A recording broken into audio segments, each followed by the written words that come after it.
کی ہے۔ شیخ عائز بتاتے ہیں کہ وہ جب شاہ فیصل کے ہمراہ روضہ رسول صلی اللہ علیہ وآلہ وسلم کے اندر داخل ہوئے تو وہاں کا منظر ہی کچھ اور تھا۔ انہوں نے دیکھا کہ روضہ مبارک کے اندر لوہے سے بنے ہوئے بڑے صندوق موجود ہیں اور وہ تمام کے تمام مقفل یعنی ان پر لاک لگے ہوئے تھے۔ یوٹیوب پر موجود اپنے ایک انٹرویو میں شیخ عائز بتاتے ہیں کہ ہم نہیں جانتے تھے کہ ان صندوقوں میں کیا ہے، چنانچہ روضہ رسول سے واپس آنے کے بعد شاہ فیصل نے ایک شاہی حکم نامہ جاری کیا اور ایک کمیٹی تشکیل دی یہ جاننے کے لیے کہ وہ ان صندوقوں کو کھولا جائے اور یہ معلوم کیا جائے کہ ان کے اندر کیا ہے۔ یہ صندوق دراصل سلطنت عثمانیہ کے زمانے ہی سے روضہ مبارک میں موجود تھے۔ ایک شام کو شیخ عائز اپنے ساتھ ایک نمائندہ لے کر روضہ مبارک کے حجرے میں داخل ہوئے۔ ان کے ساتھ زیورات کا ماہر ایک شخص بھی تھا۔ حجرہ نبوی صلی اللہ علیہ وآلہ وسلم میں داخل ہو کر مقفل صندوقوں کے تالے کھولے گئے اور اشیاء کا جائزہ لینا شروع کیا گیا۔ شیخ عائز بتاتے ہیں کہ جس صندوق کا سب سے پہلے معائنہ کیا گیا اس میں سونے کے زیورات پائے گئے، جبکہ دوسرے صندوق سے چاندی کی زنجیریں برآمد ہوئیں جو کسی زمانے میں خانہ کعبہ اور روضہ رسول کے دروازے سے منسلک تھیں۔ ہمیں حجرے سے نبی کریم صلی اللہ علیہ وآلہ وسلم کی ذات سے منسلک بھی کچھ تبرکات ملے۔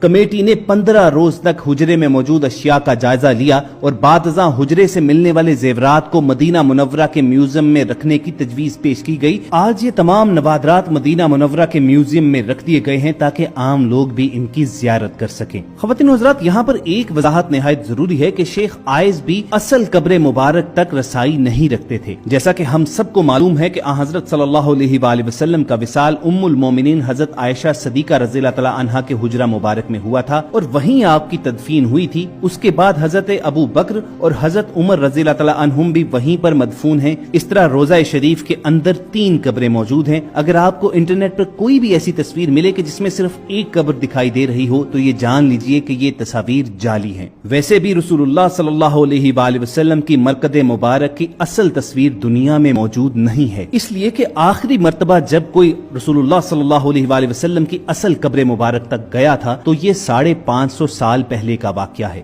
وہ حجرہ شریف جس میں آپ اور آپ صلی اللہ علیہ وآلہ وسلم کے اصحاب کی قبریں ہیں، اس کے گرد ایک 4 دیواری ہے۔ اس 4 دیواری کے بعد اس کے ارد گرد ایک اور دیوار کھینچی گئی جو 5 کونوں پر مشتمل ہے۔ یہ خصوصی دیوار حضرت عمر بن عبدالعزیز نے اپنے دور خلافت میں بنوائی تھی اور اس 5 کونی دیوار کا مقصد اسے خانہ کعبہ کی مشابہت سے بچانا تھا۔ اسی 5 کونے والی دیوار پر ایک بڑا سا سبز رنگ کا غلاف یا پردہ ڈالا جاتا ہے۔ یہ دیواریں بغیر دروازوں کے ہیں، چنانچہ کسی کے بھی ان دیواروں کے اصل قبر مبارک تک پہنچنے کا سوال ہی پیدا نہیں ہوتا۔ جو بھی سربراہان مملکت کو آج تک روضہ شریف کے اندر داخل ہونے کا شرف حاصل ہوا ہے وہ اس 5 کونی دیوار پر پڑے سبز پردے تک ہی جا پاتے ہیں۔ روضہ رسول صلی اللہ علیہ وآلہ وسلم پر سلام عرض کرنے کی غرض سے جب زائرین سنہری جالیوں کے پاس کھڑے ہوتے ہیں تو سنہری جالیوں کے پار انہیں بس یہی 5 کونی دیوار پر پڑا ہوا سبز پردہ نظر آتا ہے۔ گزشتہ 1300-1400 برس میں اس 5 دیواری حجرہ کے اندر سوائے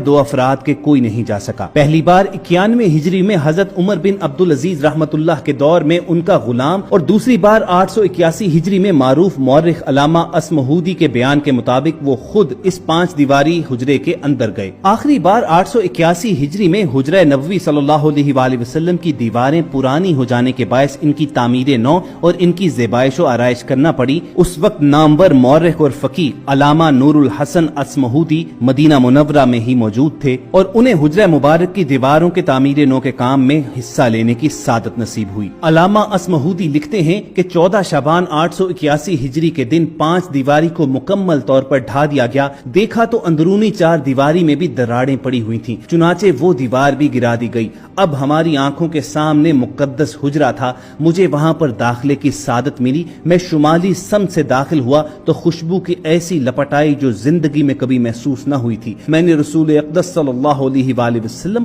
اور آپ کے دونوں خلفائے راشدین کی خدمت میں ادب سے سلام پیش کیا۔